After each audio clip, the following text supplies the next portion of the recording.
Welcome back to the channel, guys. So this video was initially supposed to be what ETF allows you to retire the fastest. And during my research of putting this together, it quickly morphed into, can anything beat Qyld if you want to retire early? So on the screen right now, we have three different categories of ETFs. First is high yield, and Qyld is the example here, but feel free to substitute these with any comparable names. Following that, we have a hybrid in the middle. So this is supposed to be a good mixture of growth and dividend yield, and here the example is divo. And then finally, we have a traditional equity dividend growth name. Here I'm using schd. And then below them, I have two different data points for each, the dividend yield and the 5-year CAGR. And the clear trend here is that the higher the dividend yield, the lower the overall CAGR is. And by the way, this data is being pulled from my new favorite research website. I'll leave it linked down below, but it's called Portfolio Visualizer. Unfortunately, I'm not sponsored or affiliated with them. I just like data. I'm kind of a nerd, and this website is pretty cool. So here we have the same three investments, Qyld, divo, and schd, and if we scroll down, right here is the CAGR. So over a span of 5 years, Qyld turned 100,000 bucks into 158,000, divo turned it into 196, and schd 211. And this is that data in a visual format. Down here, they split up into annual returns. So if you're a nerd like me, this is pretty cool. And finally, this is the income level. And real quick, if I scroll back up to the annual returns, we're going to notice the same inverse relationship between the annual returns and the dividend yield. So with that initial $100,000 investment, back in 2017, Qyld generated $8,756 of annual income, divo $4,530, and schd $3,124. And we can see how that grew over time with just reinvesting dividends. Okay, so the data is pretty and fun to look at, but the question here is which is optimal to retire the fastest? Is it a modest dividend yield and a higher growth rate, or a low growth rate and a high dividend yield? What's going to allow you to retire the fastest? So coming back to the blackboard, we have to set a goal. So the goal here is to have $3,000 per month in income. And based off of the dividend yields, to achieve that, Qyld needs to have $328,000 invested, divo $800,000,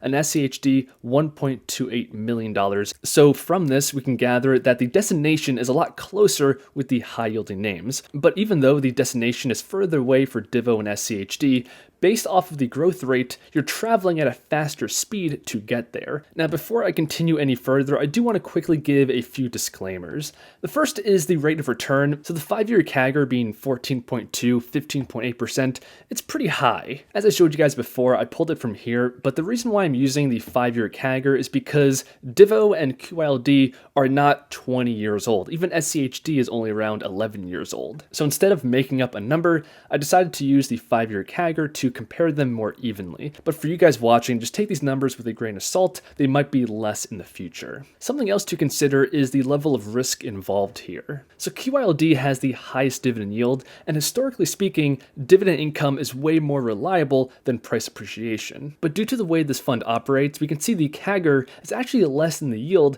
meaning that the price actually declined over this time. And in comparison to that, schd has a much lower base level of return, and the price appreciation could be all over the place. Okay, but getting back to the calculations, we're trying to see which one of these vehicles gets you to their destination the fastest. And to achieve that, we're simply going to input the data into this investing calculator. So this calculator allows you to put in the target amount that you need, as well as the expected rate of return, and then the final inputs are the starting value and the additional contributions, and it spits out a time needed to achieve it. And we're going to run this calculator 2 times for each ETF. The first is going to have higher contributions, and the second less. So beginning with schd, again, the target amount we need to retire is $1,280,000, and we're going to begin with a portfolio value of $100,000. The rate of return is the 5-year CAGR, and each month we're going to contribute $1,000. So in this scenario, we only need 13.7 years to achieve this end value. Moving on to divo, this is the hybrid option. The target value is $800,000. We're beginning with that same 100,000, adding $1,000 a month, and this is the 5-year CAGR. In this scenario, we only need 11.6 years. So that's already 2 years faster than schd, which is a significant difference.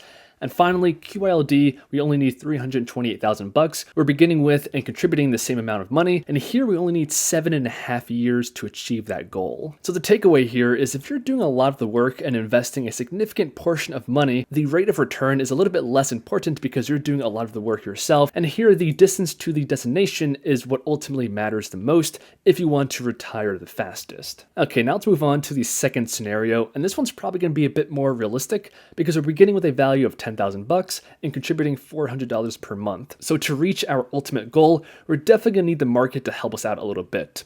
So for schd to achieve that goal of $1.28 million, we're going to need 23 years. In comparison to that, for divo, we're going to need 21.8 years, and finally Qyld, 19.8 years. So even in this scenario of contributing less money and needing more help from the returns of the market, Qyld still does narrowly win out in terms of allowing you to retire the fastest. And remember, the goal here is 3,000 bucks in monthly dividend income. In terms of your net worth and the portfolio value, Qyld is in dead last. So it's all about the lens that you view this through. I'm really shocked that a high yield ETF like Qyld with the lowest annual returns still allows you to retire the fastest because the income level is just that much higher. Now, to give my opinion on this whole subject matter, I do not recommend going all in on Qyld for the long term. The strategy is way too specific, and we really don't know if it's going to be successful long term. The income level is very tempting, but again, the annual returns are the lowest with Qyld. I'm a huge fan of the hybrid ETF right here in the middle. The annual returns are very competitive, and the income level is still very high. But leave a comment down below and let us know what you think is the best path if your goal is to retire ASAP. If you guys are still watching and enjoyed the video, definitely give it a like, subscribe, all that kind of YouTube stuff. I do greatly appreciate it. But regardless, I'll see you guys in the next one.